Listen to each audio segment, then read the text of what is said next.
Peter's on his way to Bluff, and he's asked me to fill in for him today, so I am. So welcome to UGA for May. Is there any new students, new members here? I'm a new member. You want to stand up and introduce yourself? I'm Tom Groman. I'm a geologic engineer. I work for Wood Consulting. Do mining and transportation and things like that. Well, welcome to UGA. If there's anyone else at your firm that would be interested in joining, feel free to invite them also. Let me fill you in a little bit what's going on. On the board, we handed out 9 scholarships at $1,200 apiece, and we'd like to thank Lauren Morton for helping us put all that together, but that was accomplished today, and the checks will be going out today. Next thing that we did is we have a new geologic road signs. Greg Gavin, he's agreed, and you can see his advertisement in our newsletter. If you are a member, you'll get the newsletter, and a lot of this stuff will go through there. Other things we're working on is August field trip. I've got to put in a plug for Lucy. All the details are shown in the newsletter. It really looks like a great field trip. It's a weekend long. It's out at Dinosaur National Park. She's got river trip set up. And one of the things we kind of wanted to know was how many people might be interested in going. Right now, she has reserved camping spots for 50 and 25 for the rafting trip. So I'll ask 2 questions. Who wants to go and who really thinks they might go? So who all wants to go on the field trip? Okay, and now how many of you are really planning on going on the field trip? 2, 3. Okay. There'll be more interest as we go along through the year. Next thing, wanted to let you know, Paul's working on the website, getting that up and changing to a new agency that'll take care of it, a new consultant. The UGA Parks and Monument Guidebook number 28 is anticipated to be published in 2020, and I think Doug Sprinkle's working on that, if I'm not right. We are looking for a golf chair also. If anybody's interested in golfing here in the room, we need a volunteer. It's like a 3-year position, but most of the work is just 1 year. Next year, you just assist other people. And then let's see, in the newsletter, we also don't recognize Bill Lund enough, but thank him for putting out his newsletter every week. And some additional information he has in there is there's a call for paper. Talk to Tom on AAPG. I have my call of paper that he keeps publishing for me, thank you, on energy and mineral resources. This is a 2020 guidebook. The other thing that we've got in here is he publishes meetings. So upcoming meeting this Thursday, May 16th, Gene Bosley is going to give a talk on Midas Gold, and West Tech holds it. It's over on Southwest Temple, 3600 Southwest Temple, if you want to go to that. It also looks like there's another upcoming meeting, Utah Friends of Paleontology. Talk to Martha if you have any questions. That's Thursday, May 9th at 7 p.m. And the ones that have gone by, AEG is done for the year. They're on hiatus. So is the universities, U of U, Utah State, and BYU are all on hiatus. The last thing that's in the publication is there's 2 new publications out. Groundwater quality adjacent to Great Salt Lake that got Stephen Kirby, Paul Inkerman, Andrew Rupke. Then it looks like Rich and Greg has a landslide inventory map of Sealy Creek and Big Bear drainages. And the May survey notes are out. And is there any questions, any other announcements? Greg. Or other new member. Stand up, Michelle. Yeah, hi. I'm Michelle Bostrom. I practiced here geology about 20 years ago. Just moved back from Southern California, so I'm working with CMT Engineering Laboratories, and looking forward to just reconnecting back with all of you folks. Nice to meet you. Well, thank you for coming. So next on the list is Greg to introduce our speaker.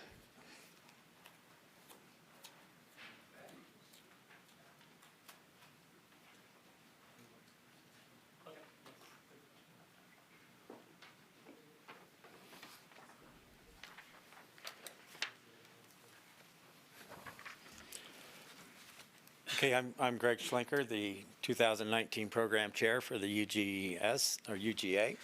Today's speaker is Dr. Abani Samal, and he will be speaking on the role of the geologist in sustainable mineral resource management. Dr. Samal holds a PhD from Southern Illinois University in Carbondale, a diploma from the Imperial College, and a Master's of Science from the Imperial College of London, and a Master's of Technology in Mineral Exploration from the Indian Institute of Technology. That's good enough. Oh, I was going to pronounce that. Oh, okay. He is in the mining industry since 1996. And currently, he is the principal and owner of GeoGlobal LLC and providing consulting services to exploration and mining companies worldwide. Mineral deposit evaluation, applied geostatistics, and mine mill reconciliation are his technical specializations. He also provides training programs to the industry professionals and academic researchers. In the past, he is principal with Rio Tinto and a lead geologist with Pincoke, Allen, and Holt. Dr. Samal is an adjunct associate professor at the University of Utah. He has taught many university courses and delivered short courses and training programs in USA, Canada, Nigeria, and Guinea. Dr. Samal is a member of the Geological Society of America, a fellow of the Society of Economic Geologists. He is also a registered member of the Society of Mining and Metallurgy Exploration. Dr. Samal is an honorary representative of the Committee for Mineral Resource International Reporting Standards of India since 2015. He is also a fellow of the Geological Society of India, a member of the Mining and Geological and Metallurgical Institute of India, and the Mining Engineers Association of India. He is a life member of the International Association of Mathematical Geosciences. Thank you. Let's welcome Dr. Samal. Thank you. First of all, I should say, sorry, it's a long bio. It should have been, I think next time you should say, 150 words, right? So I think this is the clicker, right? Okay. So yeah, that's why I carry my one slide bio with me so that people can see if they have any questions, So basically, the map that you see over there, the red dots that you see, those are the kind of approximate locations of the projects that I have done in my 22 odd years in industry. But I have not been to all the places. One of the countries I always wanted to go, have done a lot of projects from that country, but never been there, is Australia. So every time I meet up another, friend or acquaintance from Australia, they would know, even, working for multinationals there, it wasn't possible. I regret that. But yes, again, another thing I wanted to say is I brought some rocks, and I said, well, how am I going to actually link the rocks to my talk today? I think to do that, what I did, actually, I just made it like I'm allowed to speak for 1 hour, right? No? So I made sure that I have less than 30 slides so that, I can stop and we can have some good discussions. I don't like to just, lecture like that, but yes, I do a lot of that, but mostly interaction. That's what I like, actually. So yes, the one correction that adjunct faculty thing was up to April. I made sure that is corrected. It's up to last month. But yes, so make sure that that's all correct. Just three things. We'll be talking about what is sustainability, what is that framework. We always use that word, right? That thing we do is not sustainable. Let's make a sustainable plan. What really it means to us. And in mining industry, many times that's kind of a buzzword. Many times people mean it when they use the word sustainable framework or sustainability, those kind of words. And one of the things Greg actually mentioned in my intro is for the last 5 years, this year will be 5th year, I'm associated with another organization called CRISCO. I know Ken would know CRISCO. How many of you actually know about CRISCO? How many of you actually heard of NI 43-101? All of you? Okay. JORC, SAMREC, all those codes are member of CRISCO. If your code or guideline is accepted by any stock exchange, that country has to be a member of CRISCO. So you also heard from my introduction that I originally come from India, so you already got my accent, right? So if I'm not really audible or you are having trouble somewhere, please stop me, or we can go back and forth and have some discussions. Yes, I do also have some accent. And in CRISCO, I do represent India. I'm trying to bring them as a member of CRISCO. That's kind of odd situation. I live in US. I'm a US citizen. I'm no more the Indian citizen, but I do represent them in that international organization.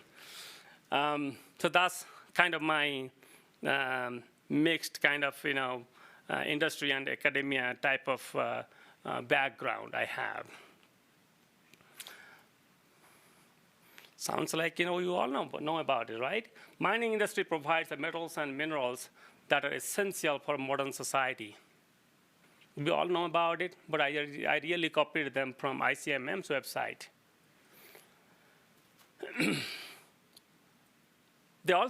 Industry also provides the economic and social development opportunities throughout the world.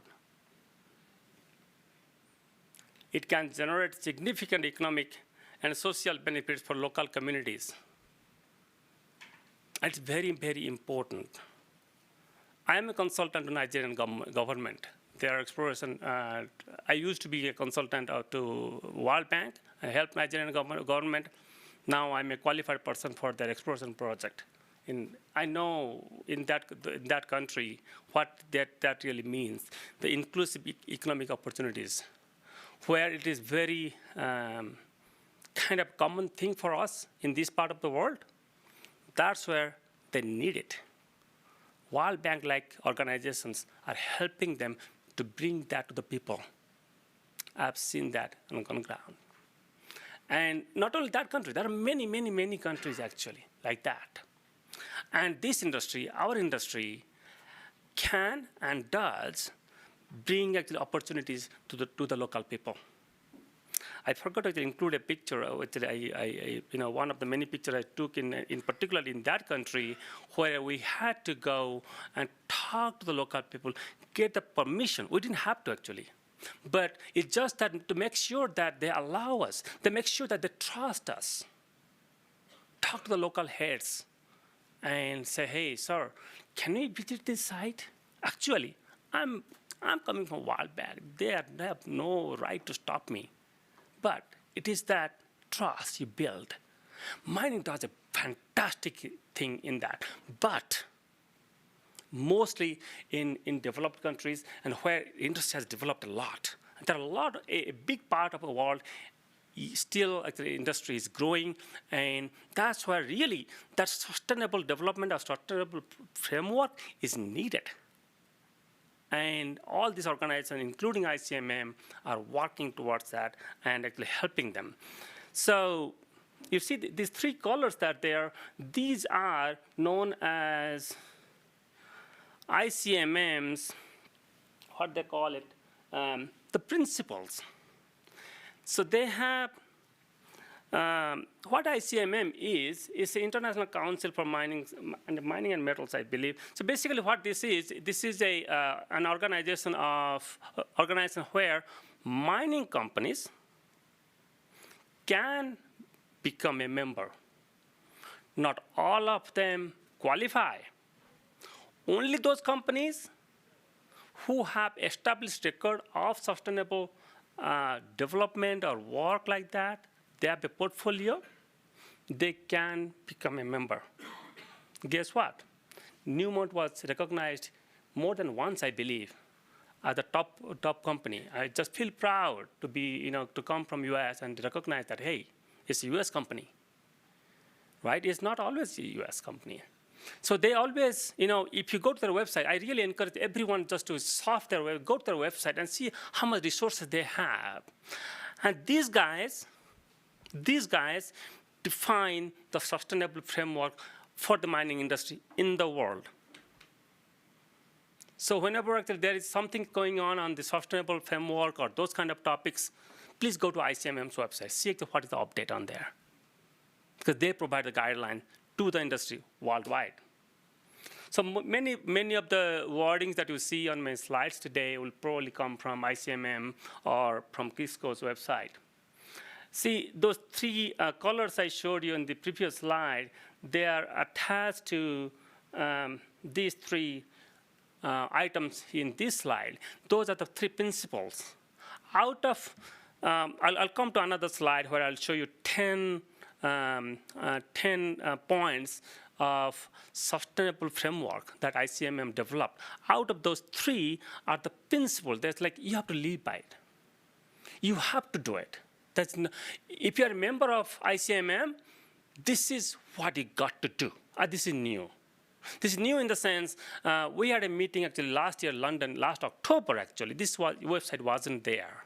Though these pages were not there. But ICMM's chair was talking to us in the sense, by us I mean the Crisco group. We are meeting in London, and they informed that there's a big change coming where mining industry will be more, they will have more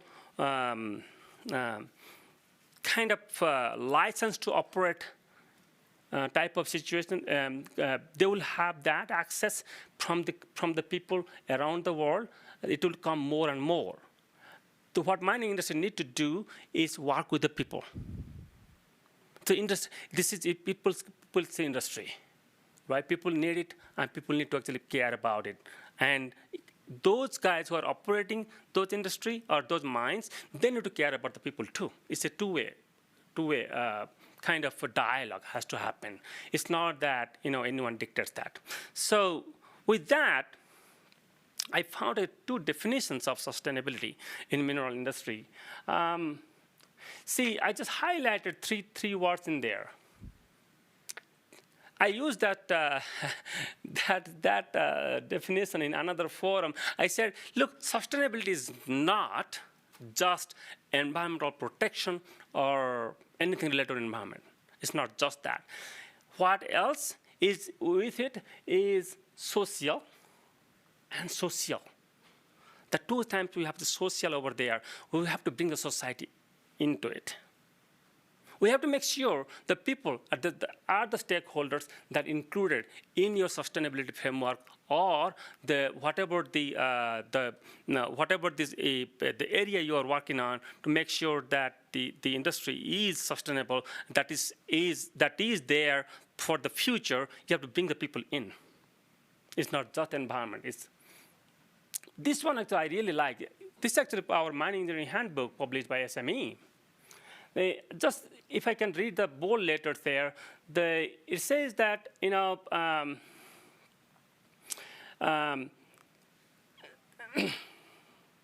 so the industries need to actually contribute to the human and ecosystem well-being. What is human well-being? We cannot imagine a future without the commodities that we have available today.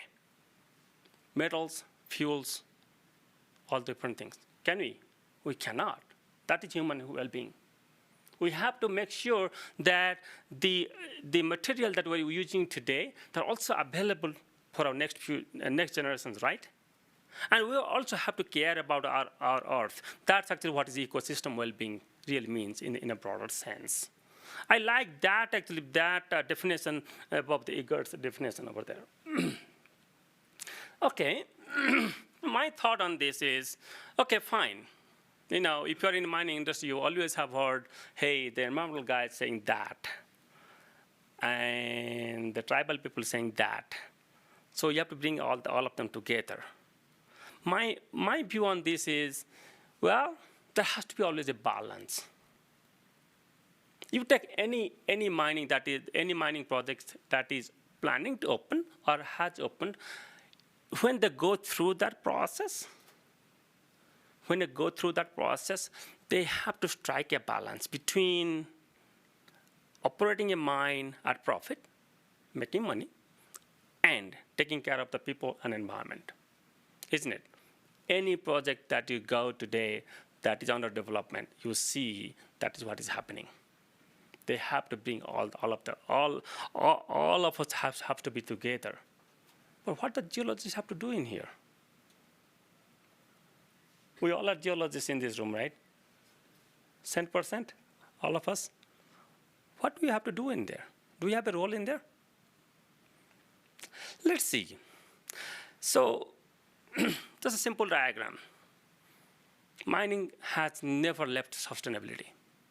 It's just that whenever there was some discussion about it, maybe there's a degree of implementation that was probably an issue or in news. Otherwise, you go to any mining project in the world, the sustainability is working there, but to a certain degree. It may not be satisfying our standard. It's someone else's standard compared to where the project is. We are not going to bring it to a certain level, but it's there. Okay, it's there. So they are actually working with the people. They are also working with the environment, making sure that where the drilling goes, the fluid really doesn't flow to the watershed, or if we find the resources that is there for providing employment and the resources to the country. Okay, in a much broader sense, also it touches the local community.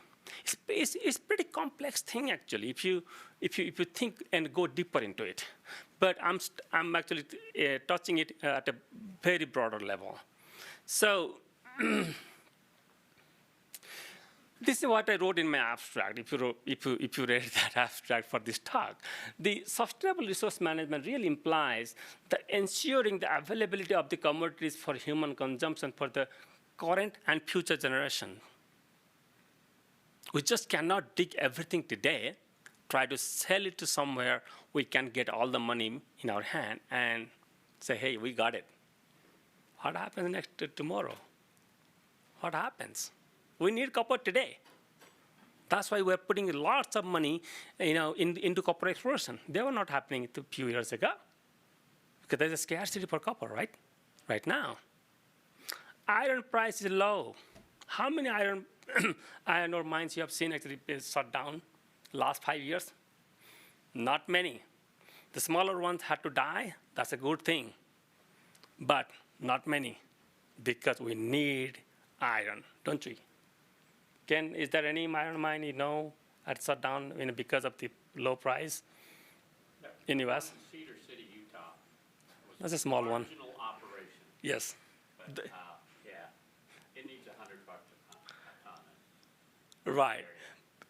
The major producers, they never shut down because they have to, they think in a bigger way, right? They have to produce the metal for the people, for the future. And they have to also keep the metal there too and continue mining. How we do that?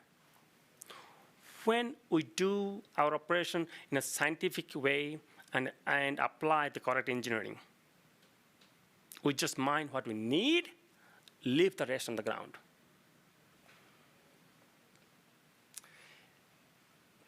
So there are 10 points that ICMM has defined. What I'm going to talk a little bit on those 3 things comes from the 10 points. The central thing is public reporting. That's one of the things I do actually, in my consulting job actually, help people to report properly and those kind of things. So, and that's really my area of interest. So in public reporting, you are doing actually a commitment to the people, to the stakeholders, and also you have to make sure that is transparent and independently verifiable. That's why we have NI 43-101 and those kind of codes and standards and guidelines there. That's why CRISCO exists. Make sure the reporting standards are translatable between countries. That's what CRISCO does. They sit as a kind of a hub.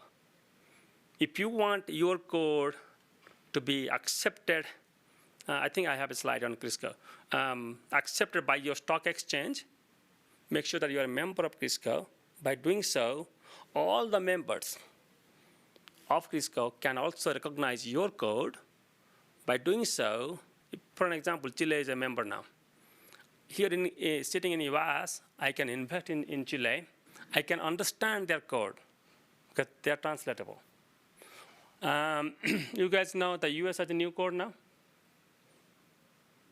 US has a new code. Okay, the Guide 7 is gone.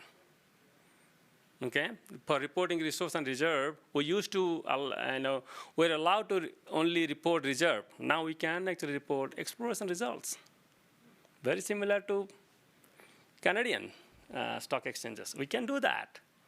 And I think January 2021 or something, you go to SME's website, all details are there. I'm forgetting it. They gave us 2 years to convert all the codings, all the reportings to, the new standard that came from SEC. And SME's website has all the updates under a tab. And US actually one of the founding members of CRISCO, with South Africa, Australia, and Canada. I think I'm not sure about Europe. These are my Bible. This is my Bible. Actually, when I go to talk about sustainability and those kind of things. The 4 points are highlighted there. They are, 3 points. They are addressed by all the standards through CRISCO. Make sure that worldwide we're addressing the transparency, we're addressing the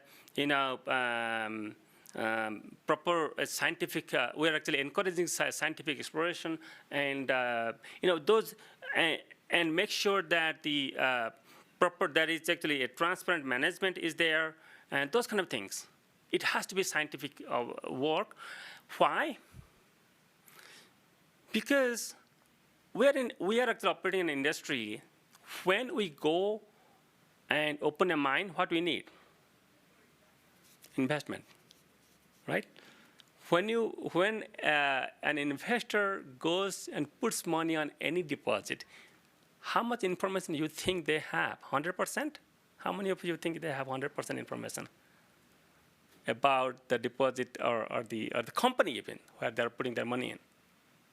No, 50%? The best way to put it is like, they don't have all the information they need. Our industry is like that. You can't. When you know everything about a deposit, after it's mined out. That's the type of industry we operate in, right? So that's a simplistic kind of diagram of mining life cycle. Where do we show up? At the beginning. The geologists show up at the beginning, finding the deposit, right? Then the mineralization, what we call mineralization, the definition changes the deposit, mineralization deposit. That's what the geologist shows up first. Then when we're developing it, then little more detailed work needed. So other geologists with different types of skill sets we need there.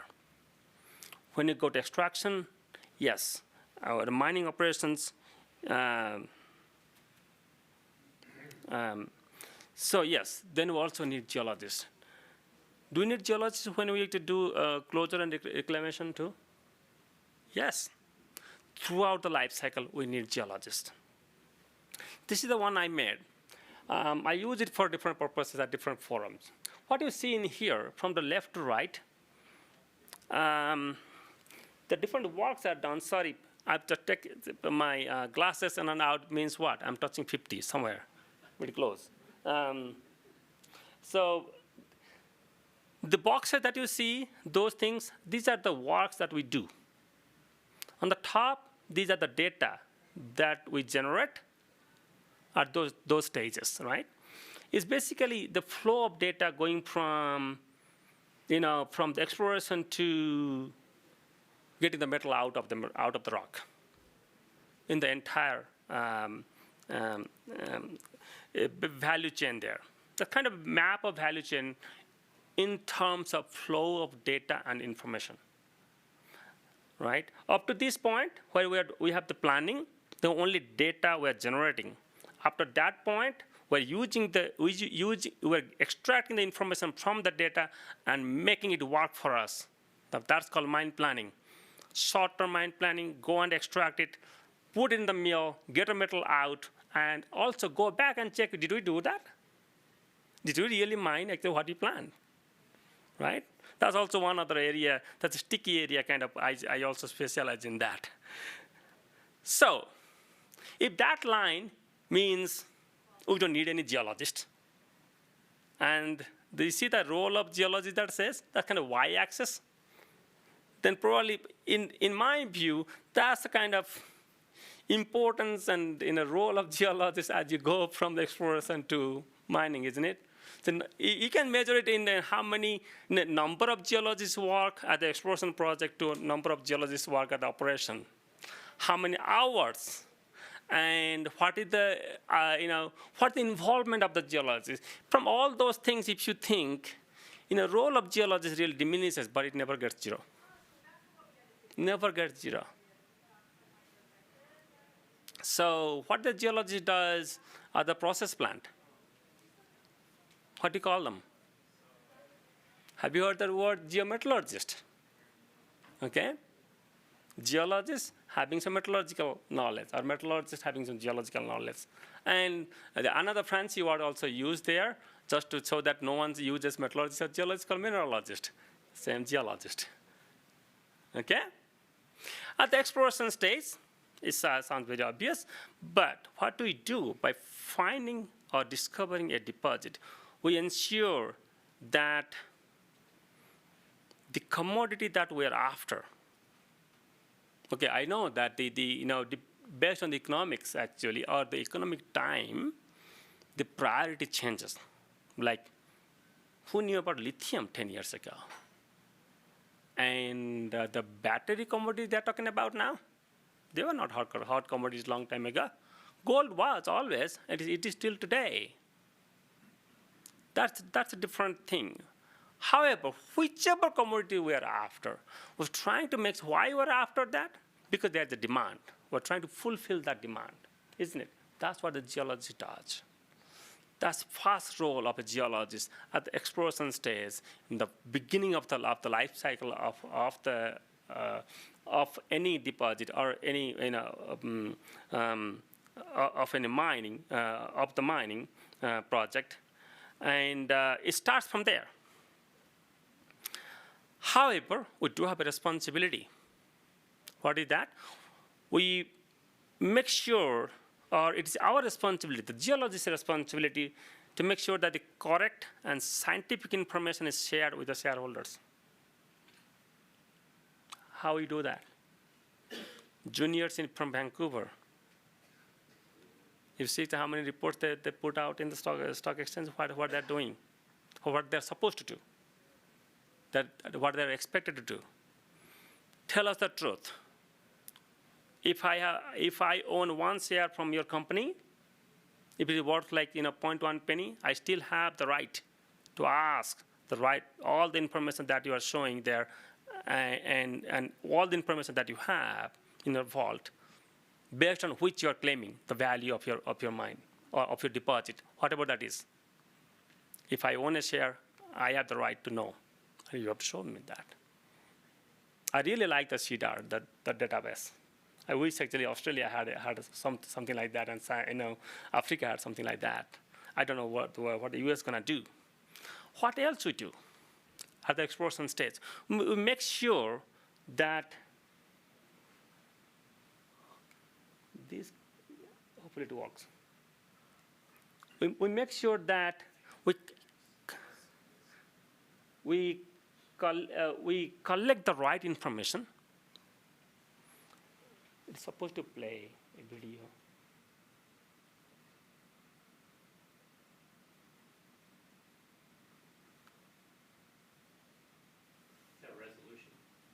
Maybe. Yeah, this picture is from Resolutions, one of the drilling sites, yes. What I was going to say, sorry, it didn't play the video. This picture I show in various forums. Sorry, actually, I don't disclose the name of the project generally. If you know, you know. This is one of the best practices I've seen anywhere in the world. I know that there are a couple other projects. Also, I've seen one in Brazil. In Brazil, they do a fantastic job, actually better than Resolution. But their commodity is different too, and the climatic condition different there too. But what this guy is doing, making sure that all the fractures coming on the rock, on that core, when that's still hot, they're marked before that goes to that specially built truck bed, and and they capture every information possible from that core. I like their team there. I just love what they do there. That team. It's a wonderful thing they do, and it's just that is what we the geologists supposed to do. We collect all the right information and put them together. Tell the people this is what we know about it, right? Because what are we? We're scientists. Okay. When we found a deposit, we got it. Now we need money to develop that. Forget about the lines over there. What they're showing here in the diagram is we're actually standing here at year 0. We know that this can become a good project and we can make money. So far, we have been just spending money. We want to spend more money to construct the mine, right? So that our NPV can be positive one day. Everyone, is after that payback period. How quickly we can get money back, right? Any investor you go, what's your payback period? How quickly you can get money back? Actually, here geology plays a big role in increasing the confidence on the commodity that we found. How do we define that? X ton of material at Y grade. Okay? 2 billion ton iron ore. That makes something. That's what the investors want to hear. Who makes those numbers? Geologist. Not the exploration geologist. They're still actually generating the data. They're doing their work. These are the resource geologists. Okay, they understand the numbers. They understand they can relate the numbers and the geology. So a resource geologist makes an estimate of the mineral resource. That's a quantitative assessment that is representative of the deposit. What I mean by that is, if your deposit has, let's say, 100 million tons of copper ore at 0.2%, if that is the truth, what is not truth is 100 million tons at 0.3%. That's a whole different deposit. It's not yours.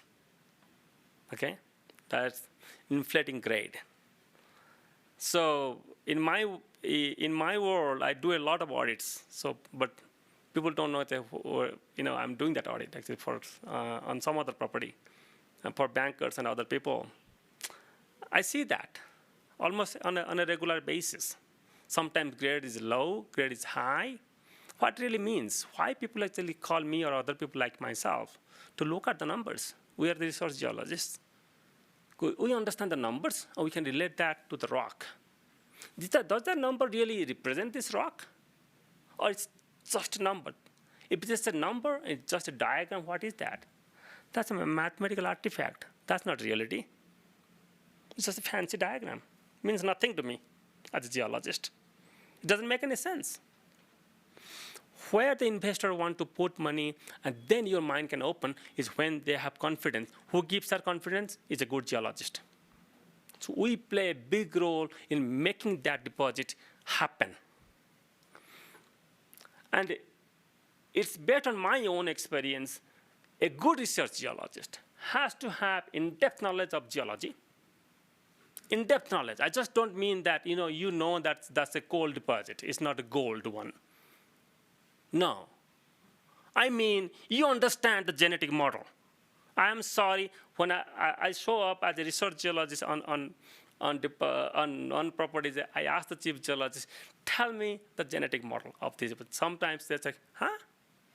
Do you understand even? Of course, they haven't seen my resume. That's a different thing. Yes, tell me how this deposit was formed. Then we can put together numbers that make sense in here. And they have to have a good understanding of the mathematics and statistics so that he or she can relate the mathematics and statistics to the geology. The project's future heavily depends on this group of experts, isn't it? How much? How big? Is it mineable? Yes. So when you're making this assessment, what's the plus or minus? What percent? I mean, what's acceptable? Just wait. Oh, okay. I'll come to that point. Very good question. Very good question. Very good question. Come to the point. So in this slide, I'm hiding the numbers, and what we're seeing there is, if you look at this one, this is a real diagram, but I have hidden the numbers, on the axis there, and also what these lines exactly mean. But whatever that is, what you are seeing in here is, it doesn't matter actually what is hidden in here. What you are seeing there is P10, P50, that is the statistical middle guess. When you don't have a real good model, there are techniques, the very high-level statistical techniques are available today. They mix the statistic with space, and you can make a very reliable model of a reliable model of the deposit in probabilistic language. What we're seeing here, I'm showing him, look, at 50% probability, this is just by coincidence, actually coincidental, this line crosses there. This deposit, being above 0.2% copper, is this. So there's X% probability. Sorry, there is that much actual fluctuation, let's say plus minus 15% fluctuation, at 50% probability of being above certain cutoff grade. So there are 3 or 4 numbers you have to really put together to make sense out of it, right? You asked a very good question in here. This is a simplistic diagram. Whoever does simulation type of work, like myself, they would put this diagram first because it's easy to explain. What this shows, this is a tonnage line, the blue line. So the x-axis is the grade, cutoff grade. As the cutoff grade increases, you get less and less high grade stuff, right? So less tonnage. For the same tonnage, what is the variability of grade that you can measure? Okay? In this case, what I'm showing to my client is this blue line is what they know. Their current assessment is the blue line. I said, let me have a look. I know the technique that is statistically unbiased. So it doesn't look at that number, but we can compare and bring that guy afterwards and show you. This analysis shows that this green line is a central case. That means, to answer to your question, this at 95% confidence interval, this width shows the plus minus percentage variability at different cutoff grade. Yes, sir? We're not seeing your mouse on the screen up here. Should I blame them? Yes. Do they have a laser pointer? Or No, you can't. That's the problem with the LED. So let me come here. So what you're seeing here, this is the tunnel line. So the black line they showed is the grade, okay? That's what they know. So I said, look, actually, when you drill more holes in this deposit, this is the copper line. Oh, great. See, I think that will work. you're genius. So I said, look, actually, when you drill more hole in this deposit, there is more likely that you will hit this green line. First thing, if this was their cutoff grade, they're planning for this type of scenario, right? This grade. When they put money and they will get this. In this particular scenario, this is the risk. Okay? It's not actually, it's not, I don't actually advise my clients to, your money will be wasted. No. Do some work, do assessment. You will like to know whether there's a point to go or no go. You can make that decision, whether you can put that money or not. So in this case, the guy said, well, Abani, when I see what plus minus, at 95% confidence interval, what is the fluctuation? Show me. I said, well, this looks like it's a constant band, actually. Plus minus 12 to 15%. That's how it's going to change. The problem is, what you know, you will never achieve it. Based on the data that you gave me. You will never achieve it. Yes. Today, we have actually those techniques. A geologist can give that confidence to the investment community. Isn't that beautiful? We are contributing to in adding confidence to a project that's going to actually provide a commodity to the mankind, right? This is a copper project actually from Peru, I believe. In the operations, geology plays a big role. In what role they do? Ore control, whether it's ore or waste, first decision who makes it. Leslie, you probably worked in that role or something, right? Grade control geologist. If you are lucky to have a geologist doing the grade control at a mine, isn't it? Many times I find a junior mining engineer doing the grade control as like, this is the worst thing you can do to your operation. At least I require 10 years experience and at least few years in this particular deposit before anyone becomes a grade control geologist in any mine. You have to understand how the operation is. Okay? In this picture, what you are seeing is a blast hole sampling, right? This is auger. This is a technician team. They're actually drilling it. The geologist is directing it. What you're seeing here, why actually I say that you need few years experience in this mine, because in this particular, wherever I took this picture, I went to the blast hole drilling machines, and at very early morning, when there is not many trucks around, saw how the scars were, the drilling, rig scars. The scars, they make round or rectangular piles. Okay, there is something called sampling theory. Based on that, that's a wrong sampling. The way they were doing. I said, no, it's a wrong from that theory. If I consider that theory as a standard, what that really means that there's room for improvement. You got to do your sampling in such a way that is representative of that whole. What you're doing today depends on how tired you are, how many samples you took today. It has nothing to do with what you're tasked to do today. Yes, those are the variables actually. How old the crew lead is, how close to his retirement. I generally actually, I went to a uranium mine in Namibia, and my task was different, but I said, no, I go look at the entire operation. I don't look at one piece. I have to see it. Then the CFO intentionally gives me a ride to the hotel, and I knew that he's waiting to give me a ride means he has to extract something from me. So he has 1 hour. So what did you see? So well, the guys who are working in the pit mapping, the guys who are doing, and the guys who are taking the samples, they're newly hired, aren't they? The guys who are supposed to do it, you put them in another spot. They're brilliant. It's just right people in the right position. That's what it works. You have the geologist who should be on site. Why she's not there? She's crunching numbers. Why?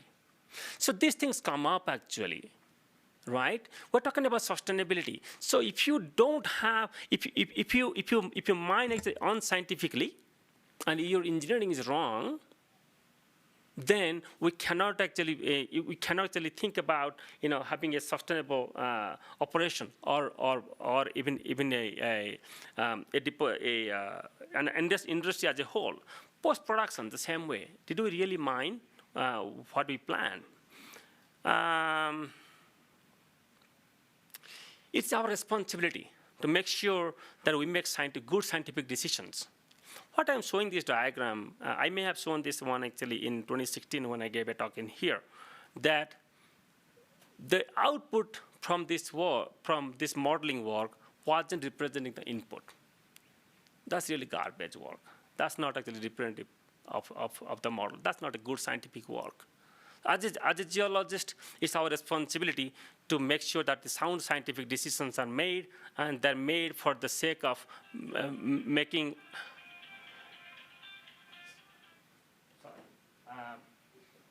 sure that your production planning is good. Back to the old slide in here. Based on the valid data and sound science, only we need to make decisions for the sake of sustainability. Now you're all confused, isn't it? We started from somewhere, and we talked about mining operation, but we're talking about the same thing actually. Okay? Making sure that we have the right information, and we disclose it transparently, and also we make sure that we're using actually scientific and engineering decisions in a proper way, so that it affects our society in a positive positive sense. Okay, a wrong decision can really cost a community, isn't it? In just a cartoon, actually, it's from an example here actually in US. If there is a playground, but you decided to explore below it, and that playground is the only playground for the community, and you're impacting it negatively to the community. A geologist makes a decision where the hole goes. There was one case where I had to say, no, these 3 holes cannot go there because you don't have any, you don't have the clearance from the forestry department. You have to do that. Greg, few minutes. Just give me a couple of minutes. Geologists act as QP. We already talked about it, actually. So being a qualified person means you are giving assurance to the shareholders, and the public is looking at you. Your name is printed in a report. If you are working for a big company, the company prints your name in their annual report. That means you are exposed. So better take your responsibility. And we do a good job as a geologist, as a community, worldwide. In this example, actually, what I saw that, yes, they made like the 4 lines. They said, well, these are 4 domains. We have major faults in there. I said, really? What about these faults? There's more pictures in there. It just shows that, sometimes oversimplification kills the deposit. In this deposit, what happened? They had a clay bed. They missed it. They're planning to spend money on down the road, downstream somewhere, thinking that clay is coming from somewhere. And we looked at it and said, no. It's just that clay is there. You have not identified it. Just identify it. The rest of the things will be okay. It's not rocket science. It's there. Send a geologist to map it. It will be done. Make sure that we're using internationally accepted norms and codes. This is a very known diagram for whoever actually is practicing the resource reserve area. A geologist should never probably sign off for the reserve, should they? It's not our responsibility. We're not mining engineers. Only few geologists I know, they have a mining engineering degree, they're trained, and they are really qualified to sign up on the reserve. Generally, they are not. Here, when you transfer from resource reserve, were required to consider all the modifying factors, including legal, environmental, social. You cannot leave society today. Just be aware, all the codes that you are seeing today, in few years, it's all going to change. In few years, those days are gone on the codes and guidelines were static. No, constantly changing, because we got to change. Our demands are changing, our social commitments are changing, our lifestyle is changing. So our codes and guidelines should also reflect our life today. It's no more just like mining industry doing something that we don't know. It's really mixed so much with our life that we have to actually really bring the commandments, the people in the community to the picture. What really modifying factor really means? Anyone knows what this property is? Diabolic diamond mine. What you are seeing those lines, those thick lines in here? They're dikes to keep the water out. Right. Dikes to keep the water out, right? Why? Because without that, they can't do that, right? And what are the geologists' role in there? Making sure that that dike is stable. The geotechnical engineer and the hydrogeologists. Okay? That's a picture I was taking from a dike. That is a piece of a dike under construction. Another example, the role of geologists is making sure your rock ramps are correct, so that you don't have excessive exertion, right? Your geotechnical engineers make a contribution there. Everywhere you go, it is a geologist's role. That is, whether it's actually visible or not, it is there. They make a contribution, making sure that the mine operates and it helps the community. Okay? So what do we talk about now? This is my last slide, Greg. We play a vital role in enforcing the international codes and guidelines which are efficient in implementing the principle of sustainable resource development. Okay, we touched on that actually, what are the guidelines? And they are there for that reason. As we proceed, the mining industry will be expected to demonstrate better environmental and social responsibilities. One of the things coming our way is all the QPs and CPs. They're required to consult with the guy who is responsible for the social aspect of any deposit.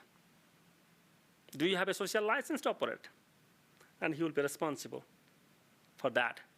Thank you all.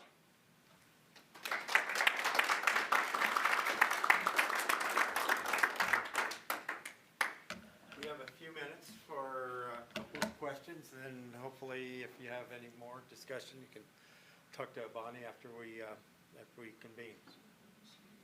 Thanks. Yeah, go ahead. So you kept talking about the ICMM as, every responsible mining company is a member of ICMM. Who are the police? Is that just a gold star? Do they ever get kicked out? Do they lose their, what do you call it, license, their membership, because they don't follow those standards of practice for environment and sustainability? So before I answer the question, let me qualify also that I'm not directly linked to ICMM. I'm linked to CRISCO. What I know, see, from my observation over last decade, you see that not the same mining company is always at the top. And every mining company are required, it's not that it's voluntary, you are required to give a certain type of reports to ICMM. And this is a self-governing body, so basically everyone is a friend and no one is your friend there. So like, like our regulatory bodies too, independent body. So they do actually police themselves, but it's actually working. We see that the impact of those mining operators, wherever they, when they are, based on their rank, wherever they're operating, based on what they got their ranking, is also actually public too. It's a pretty good website actually. Go and see it. Yes, thank you. What went wrong? There was a tailings impoundment that failed in Brazil. Right. What went wrong in that particular case? Well, the investigation will continue for years, as you know. all we are hearing from wherever we are hearing, right? It's all third and fourth mouth news. But the pictures and what we talk actually in a professional kind of gathering is that probably they were not designed. The dams are probably not designed to hold that much water that was there. So it is supposed to be dry. Like, you go to Kennecott, it's all dry. That was one of the things I heard actually from outside. But yes, investigation will continue. Yes. So did a lot of the, I don't know, scrutiny on the mining industry occur after BRIEX? Did Yes. BRIEX play a really big role in it? Is that your question? Well, I just wondered, seems like the mining industry, or at least the exploration side, came under a lot more scrutiny after BRIEX. Right? Yes. The BRIEX was a huge scam, Yes. and I just wondered, is that true? Was there Well, much scrutiny? it is true. It is true because it happened in our lifespan. Okay, and that is why NI 4311 is there. That is one of the reasons, right, Ken? You will remember better than me. So, yes. Could some of you refresh us on BRIEX?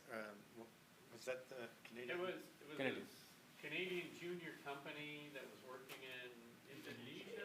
Indonesia, yeah, in a forest area where that time there was no technology to go and scan it. And, You can't. They kept reporting more and more gold in their resource, ultimately became just a huge number, Yes. unimaginable number. And then, the major companies came in and wanted to buy it, and they wanted to test the property, and they found there wasn't any gold, in a nutshell. In a nutshell, I think The whole, whatever, hundreds of millions of dollars, maybe billions of dollars just washed It was a away. big con. Yeah, it's like the thing that was not matching is how quickly they reported the value, amount of metal in the deposit, because you cannot actually get that much information in that time span. And the second thing is, that's time versus amount. The second thing is how they do it in the jungle. So basically, people sent auditors there. What happened? I think the Gold movie is really, in my assessment, tells a story, but officially they do not say that.